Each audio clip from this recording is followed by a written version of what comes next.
Thank you, Mel.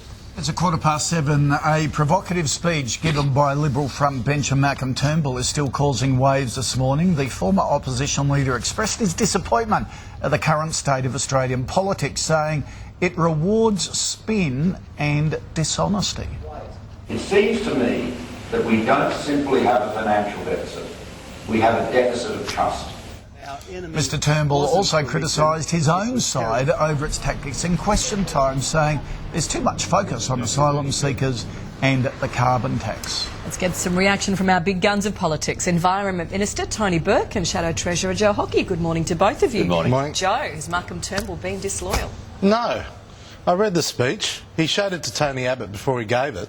Anyone who's actually read the speech would know that it was heavily laden with criticism of the other mob and, in fact, praising us for holding the line on a range of different issues.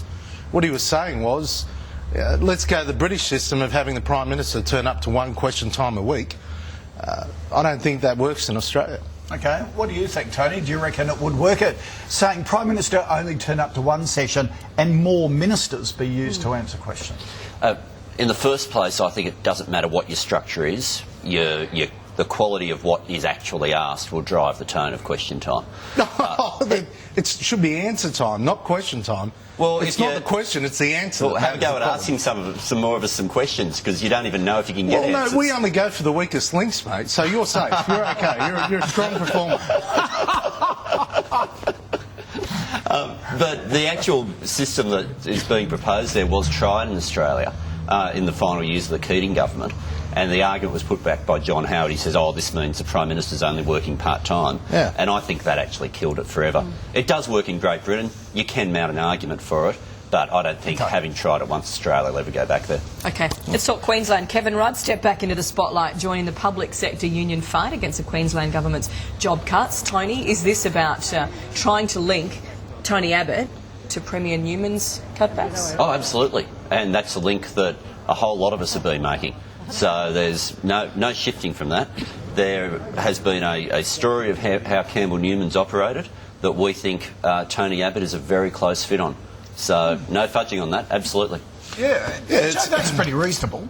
Well, it's pretty reasonable because the Labor Party in Queensland racked up $100 billion of debt.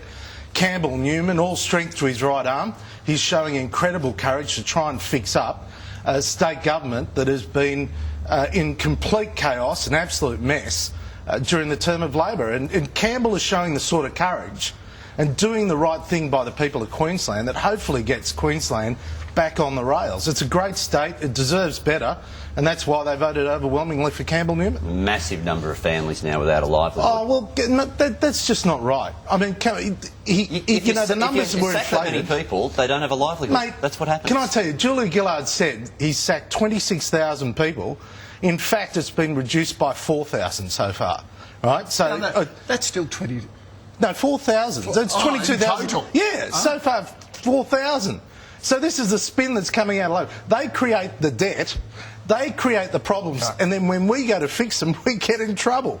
Well, I say all strength to Campbell. He's a terrific Premier. OK, just quickly, we've been talking this morning about the radical proposal to punish parents if their kids are clumsy.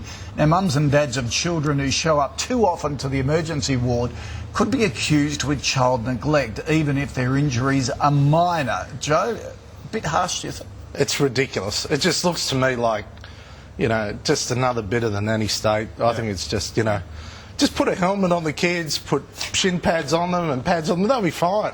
Let them run around. You tried that? I want kids to be able to climb a tree and muck around without thinking that they're going to end up in court. Absolutely. It's way over the top. Way over the So top. the federal government's Institute of Family Studies are we going too far on this? Are we getting caught up in issues that, surely the current system was working? Look, I don't mind studies coming out and throwing different ideas around and all of that, but ultimately, let kids have a childhood. Absolutely. Let them muck around. Yeah, let them fall out of trees. That's the way it should be.